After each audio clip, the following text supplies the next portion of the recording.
Hello mga pilingero-pilingera, mayong hapon sa inyong tanan. Ay mga pilingero-pilingera, kung kayo nagugutom at wala kayong ulam sa inyong bahay, ay paari na kayong pumunta dito sa Litadas Canteen sa Maymurit Street, Sampaloc, Manila. Dahil magsisimula na ang ating pagluluto ng liempo.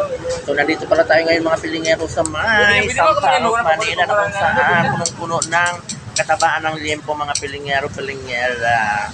Ayan, so meron ditong mag-ano dito mga pilingero, magtambol-tambol daw sila mga pilingero, dito sila magsisimula sa ating pwesto. So nandito na nga ngayon mga pilingero, ang mga pilingero, magtambol-tambol sila. So nandito tayo ngayon mga pilingero na magkapasok-posok sa kanila. So ito na nga mga pilingero-pilingera, ang ating liempo ngayon. Ayan, super laki-laki yan mga pilingero-pilingero, oh, at matataba at malalaki. Ayan, kasing laki ng mga nag-iihaw mga pilingero-pilingera. So meron pa nga dito mga pilingero, isang planggana na hindi pa naluluto. At yung mga pilingero-pilingera, kailangan talagang paypay yan para naman maluto yung mga liempo. Kailangan talaga nilang magpausok dito mga pilingero sa Maymurit Street. Dahil nandito na yung Litadas Canteen mga pilingero-pilingera habang wala pang mga customer. Ayan, para pang kumakain ay meron naman doong nagme-make up doon sa loob. So ito na nga mga pilingero. Ayan. So ito na nga mga pilingero ang ating liempo for this video. Munti na nga masunog dahil sa sobrang lakas ng apoy. At yun na nga mga pilingero ang nag-iihaw. Para na rin liempo ang mukha.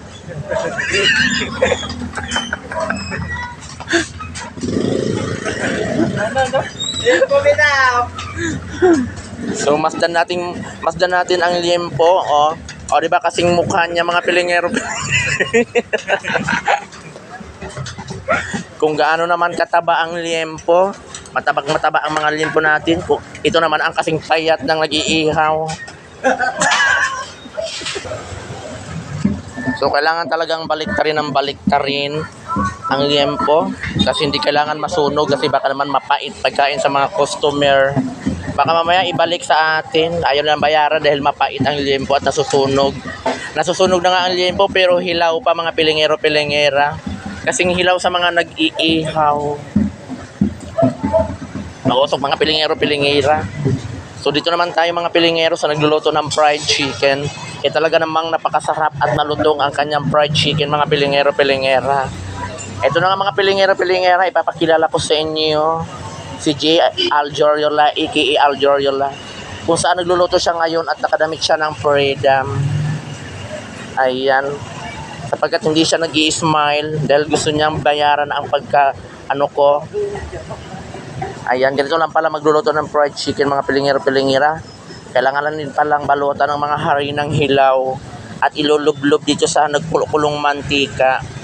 Ganun pala kadali magluluto ng fried chicken mga pilingero. Sapagkat ngayon nagluluto na si Eje, ay dito naman tayo sa mantikang makulo talaga mga pilingero. Kailangan talagang makulo para maging malutong ang ating fried chicken for this video mga pilingero.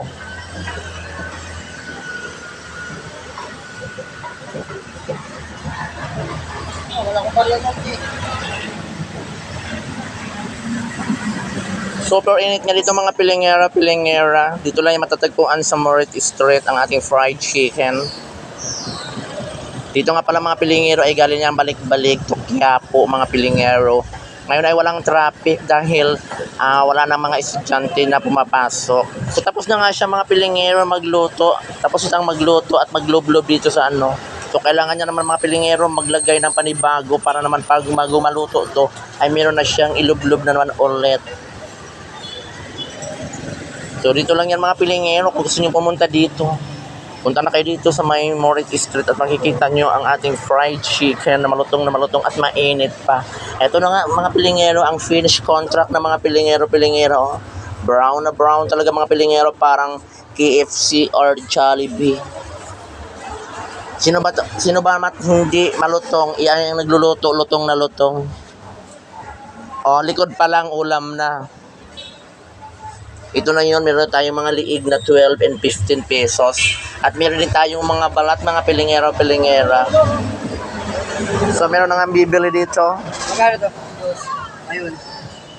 Ayan, mukhang may mag-ipon-ipon dito mga pilingero. Back to limpo tayo mga pilingero, pilingera. Shout out dyan sa mga tropa ko. Hotdog kayo.